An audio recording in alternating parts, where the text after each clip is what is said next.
From the top to the bottom, the top I stop. At the core, I forgot. In the middle of my thoughts. What's good, YouTube? Yup, boy 21 here, bringing you guys my ban list for October 2014 discussion. Now, rather than go over the ban list, I'm pretty sure you guys are subscribed to Vesicus, Team Apex Yu-Gi-Oh!, Galactic God, etc. Everyone's been rambling on about the ban list, so I'm just going to give you guys my thoughts on how this list is going to impact the meta. Starting off with like Glow Up Bulb at 1. Now, everyone's saying, oh my god, Glow Up Bulb, oh my god, it's going to make 1001 decks broken because of splashability. And yes and no. And the reason why I say yes and no to that is because, realistically speaking, what can Glow Up Bulb go into? If you take the current meta decks we have now, we have Shadows, which they have a lot of level 4s and a few level 3s. And their fusion, I think Construct's level 8. And I think, no, Windows level 5. So you could sync for 6 with Window, bringing out. Now, you can't even sync for 8. You can sync for 6 with Window, bring out Goyle Guardian. But who's going to realistically do that? You can sync for 5 with one of the Shadow guys on the field and making Armades, which is a decent play, but in my opinion, Armades is not that good of a card to begin with. Yes, I know it wins. It can win duels against the Shadow Mirror match and etc., but realistically speaking, how game-breaking is Armades? Just take my word for it. And outside of the Shadow realm, when we go into decks like Burning Abyss, that's honestly, in my opinion, that's where Glow Bulb is going to shine the most. Because when you think about Burning Abyss, they have Virgil coming out next set. And I believe Virgil is a level 6 synchro. So I don't know a lot of levels in the Burning Abyss deck. I think one of them is level 2. I know some of them are level 3. But basically, Glow Bulb is going to help you get you there. And not to mention, it mills from the top of the deck. So if you mill up a Burning Abyss monster, you bring out Glow Bulb. I found it kind of odd that you'll get I don't find it kind of odd, but you will get your Burning Abyss monster fed because they were sent to the graveyard. So I kind of like the synergy you got there. And Glow Bulb also will benefit in Light Swarms, obvious, and Dragon decks, and Sylvans making those level 8 synchros. Now, the card is good. I don't think it's going to be like necessarily game breaking, and I damn sure don't think it's going to have that. I don't know what it's going for. Probably going for like 45, 50, 60 because of hype right now.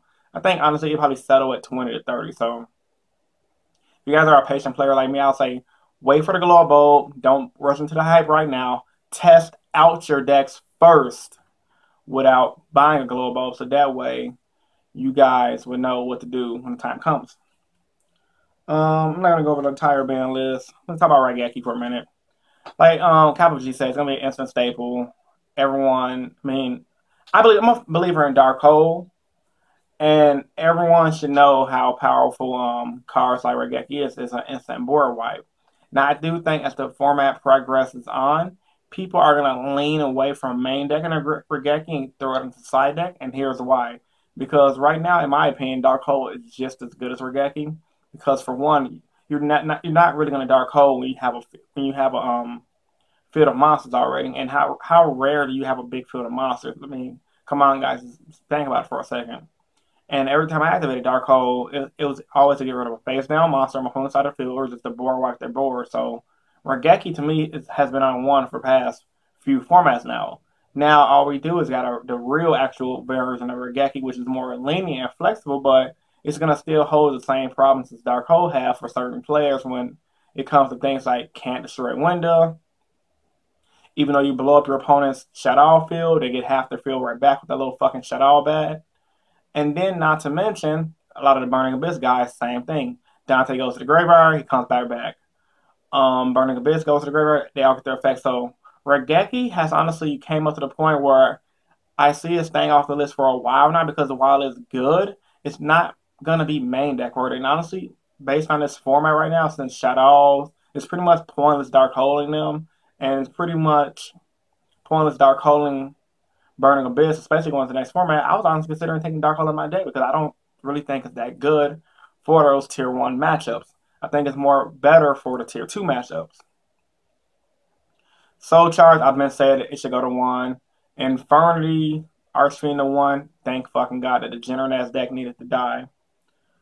As far as the semi-limits, Gale, I don't think Black Wings is going to do anything. Black Wings is one of those decks where it's like, it's past its time. It's going to be one of those fun decks that people try to bring back, and somebody might get a YCS top with it because they don't know how to handle the deck, but with decks like Burning Abyss, Main Deck, and Mind Crush, it's going to be really hard for Black Wings to combat the meta. Double Gores, I think that's going to be good for Light Swarms, and good for Chaos Dragon decks too, because it's a Chaos Dragon player at my locals, and he's been playing Chaos Dragons as long as I've been playing Gadgets, and he ran some pretty sick stuff in his Chaos Dragon build. I'll try to see if I can get a deck profile from him, because his deck was really insane. I was watching his games at locals the other day, and while he did lose, he went to game 3 and but he was playing against Burning Abyss, and the Burning Abyss players drew that much better. Ceasefire is something that's really not that important to me. The cards past its time of usage.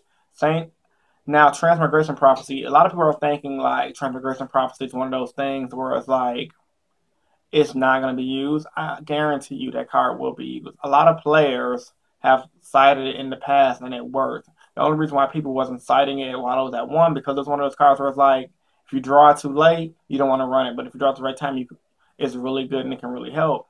So fast forward to now against decks like Light Swarms, they mill out some of their stuff in the graveyard, you in-phase return the stuff back to the deck. I think it's one of those cards that's going to be really good, especially for cards like Glow Bulb. So it's one of those cards like I will pick up the alties now, because as soon as somebody like Patrick Hoban tops with it, everyone's going to want to dick right the fuck out of the card. So I say get your alti Transmigration Prophecies now. I currently have one, currently looking for another one. And the Unlimited to 3, Wolfbark, don't really care about. The Magician of Faith, don't really care about. Formula Synchron, it gives power to one deck, that being Sylvans. That's pretty much it. Plant Synchro might be a thing, maybe be able to come back. I doubt it though, because they don't have Tengu. But hey, who knows what the future could hold.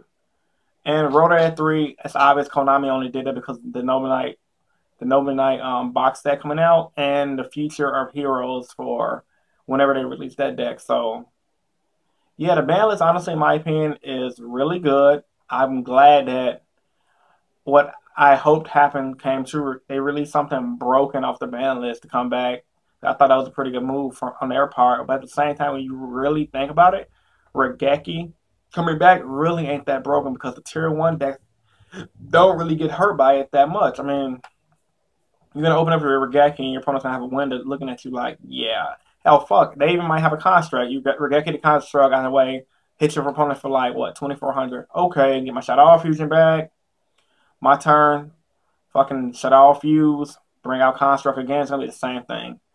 And it's also going to be another thing, like I said, with Burning Abyss. And then you already know Noble Knights are unaffected by everything anyway. So honestly, I think Regeki has came to the point where it's like, people aren't really maining the Dark Hole. And Regeki, once people started playing it and realizing, they're going to be like, okay, I like the Regeki. It's a really good card, but I think I'm going to put it in the side deck.